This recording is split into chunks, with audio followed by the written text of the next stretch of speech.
আজকের এই ভিডিওটা শুধুমাত্র ছাত্রলীগ নেতাদের জন্য। এই দেখ এই ছবিটা, এই লোকটা 1977 সালে এসএসসি পরীক্ষা দিছে। এই লোকটা মুক্তিযোদ্ধা হয় কিভাবে?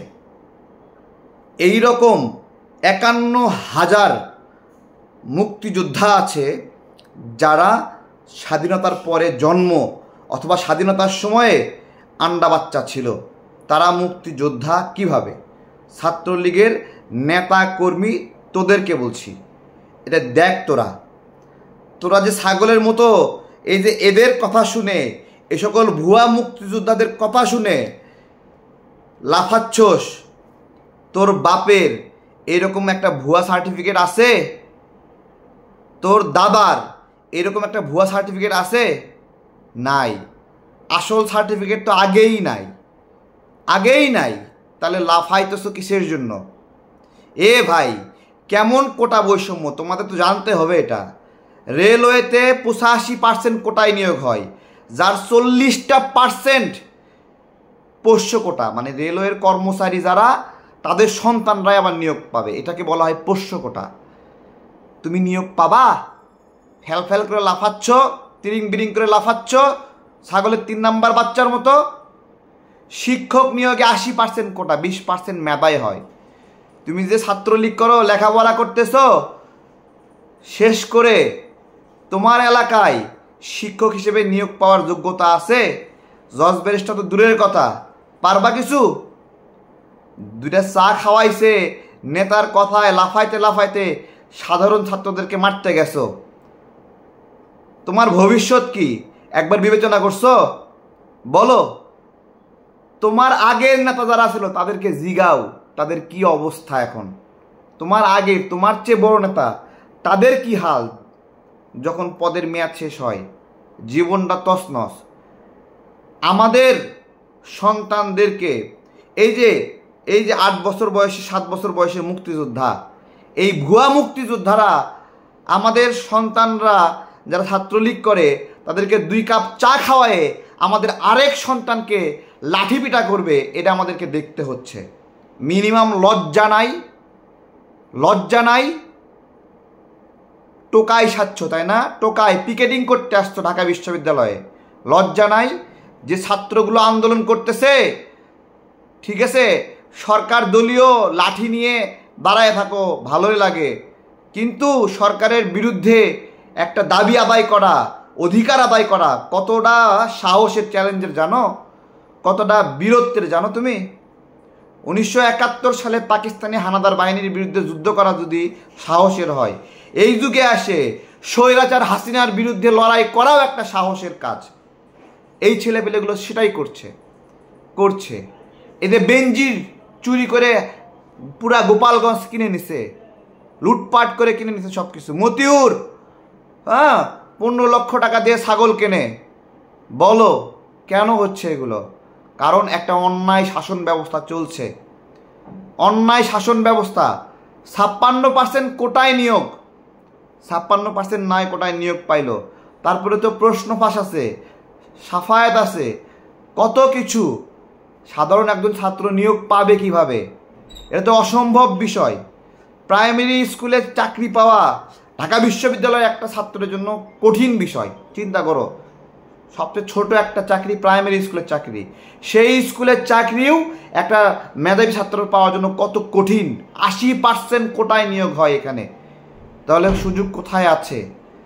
কালকে যারা হামলায় অংশ নিয়েছ, যুবলীগ নেতা, এই 8 বছরের মুক্তিযোদ্ধা, এই খাটাস, এই স্টুপিড ভুয়া মুক্তিযোদ্ধা যাদের জন্মের ঠিক নাই, 51,000 ভুয়া মুক্তিযোদ্ধা এই সুবিধা পায়, তাদের জন্য লাঠি ধরেছ ছাত্রদের বিরুদ্ধে, তাই না? লজ্জা নাই তোমাদের? লজ্জা নাই? শরম নাই? এই মুক্তিযোদ্ধা যারা স্বাধীনতার পরে জন্মগ্রহণ করছে, তোমরাই বলো, স্বাধীনতার পরে জন্মগ্রহণ করছে যে সকল মুক্তিযোদ্ধা, ওদের জন্মের ঠিক আসেনি। ওরা তো পারলে নতুন করে জন্ম কার্ড করতো, আইডি কার্ড করতো, সব করতে পারতেছে না, সিস্টেমে নাই। থাকলে সব করে নিত। প্রিয় ভাই ও বোনেরা, বিকাল 3টায় প্রোগ্রাম রয়েছে। এই প্রোগ্রামে স্বতঃস্ফূর্তভাবে অংশ নেবেন। বাংলাদেশের স্বার্থে, গণতন্ত্রের স্বার্থে, কোটা সংস্কার করার স্বার্থে। এই বিষয়টা যদি সুরাহা না হয়, এটা একটা এই ভুয়া মুক্তিযোদ্ধাদের আমাদের বিরুদ্ধে লড়াই।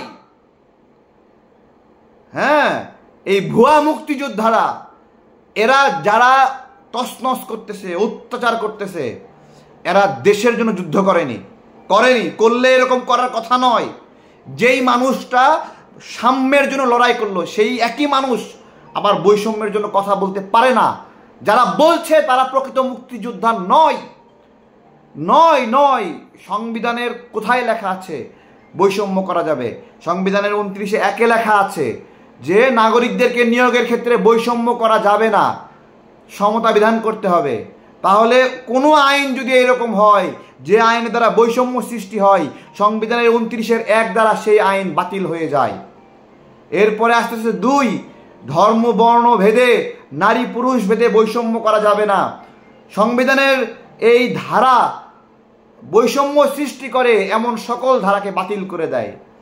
অনগ্রসর শ্রেণীদেরকে কোটা ব্যবস্থা করতে হবে। তোমরাই বলো, এই সমাজে রিক্সা চালক, সুইপার, মেথুর, কৃষক, যারা গরিব, যারা কামলা খাটে, একটা হোটেলে চাকরি করে, একটা হোটেলের বয়, একটা মুদি দোকানে চাকরি করে, তারা অথবা ঝাড়ু দেয়, পরিষ্কার করে, তাদের জন্য, তাদেরকে অগ্রসর করার জন্য কোনো ব্যবস্থাপনা আছে কিনা? তাহলে যে কোটা প্রয়োগ হচ্ছে সেটা হলো এই ভুয়া মুক্তিযোদ্ধাদের নিয়োগ দেওয়ার একটা কোটা। এ সকল ভুয়া মুক্তিযোদ্ধা যারা মুক্তিযুদ্ধের পরে জন্মগ্রহণ করছে অথবা মুক্তিযুদ্ধের সময় যারা শিশু ছিল, তাদের পাছায় বাড়ি দেওয়া এখন দায়িত্ব হয়ে গেছে। বড় বড় কথা বলে, আবার আমাদেরকে খোটা দেয় যে ভালো করে পড়াশোনা করো, মেধাবী হলে ঠিকই নিয়োগ পাবা। হ্যাঁ, তাহলে তুইও ভালো করে পড়াশোনা কর, তুইও মেধাবী হলে নিয়োগ পাবি। তোর নানা যে এরকম যুদ্ধ করছে বীরত্বের সঙ্গে, তুইও বীরত্ব দেখা বীরত্ব। কার কাছে বলবো? প্রিয় ছাত্র ভাইয়েরা, যারা চুপ থাকবা, বসে থাকবা, একটু আঘাতপ্রাপ্ত হওয়ার মন মানসিকতা নিয়ে রাস্তায় বের হও। তুমি আঘাতপ্রাপ্ত হতেই হবে, তোমাকে আক্রান্ত হতেই হবে তুমি যদি পরিবর্তন করতে চাও। কাউকে কষ্ট করতেই হবে। আর যদি হাল ছেড়ে দাও, যদি মনে করো যে হবেইনি, যাবেইনি, খাবেইনি, তাহলে তো হবেইনি। এই ভুয়া মুক্তিযোদ্ধা যারা আছে, শিশু মুক্তিযোদ্ধা যারা আছে, তাদের নাতিপুতি ছিল শিশু মুক্তিযোদ্ধা। কথা বলার সময় লম্বা কথা বলে নাতিপুতিরা, মনে হয় ওর নানা না, ওর শিশু নানা না, ও নিজে গিয়ে যুদ্ধ করছে 1971 সালে, এরকম একটা ভাব। ছাত্রলীগের ভাইদেরকে বলবো, এই যে অবৈধ আদেশ মানতেছো, ছাত্রদেরকে মারতেছো, পদত্যাগ করো। আমরাও এই সমাজে চলি, তোমরাও চলো। তোমরা কিরকম ঘৃণিত হও, আমরা কতটুকু সম্মানিত হই, এটা সমাজের মানুষ জানে। তোমরা যে সংগঠন করতেছো, এই সংগঠন সন্ত্রাসী সংগঠন। মানুষ এই সংগঠনকে ভয় পায়, এই সংগঠনকে দেখলে আতঙ্কিত হয়।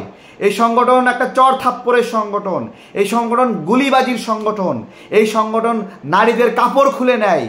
হ্যাঁ, বৈশাখী মেলায় কাপড় খুলে নিয়েছে না, গৃহবধূর ভিডিও ধারণ করেছে না, ধর্ষণ করেছে না, মুক্তিযোদ্ধা কার্যালয়ে ময়মনসিংহে একজন নারীকে ধর্ষণ করেছে না, সে আবার সংসদে দাঁড়িয়ে বলে ফেসবুক, ইউটিউব বন্ধ করে দাও।